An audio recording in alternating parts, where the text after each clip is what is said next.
একদিন সকালে তাসফিয়া তার বাসার বারান্দায় চিঠির বাক্স খুলে এক অদ্ভুত সোনালি রঙের খাম পায়।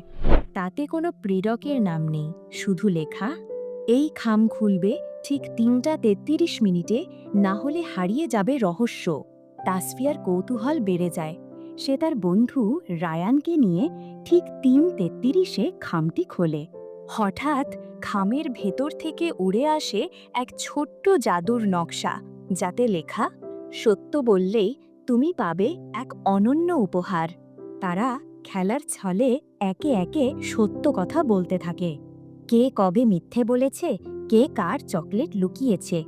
শেষে আকাশ থেকে নামে এক ঝলমলে রঙিন পেন, সত্যের পুরস্কার। যার যা লেখা হয় তা বাস্তব হয় ১ মিনিটের জন্য। তাসফিয়া লেখে, সব বন্ধুদের মুখে হাসি, আর সত্যি সবাই হেসে ওঠে। সত্য কথা বললে জীবনেও আসে জাদু।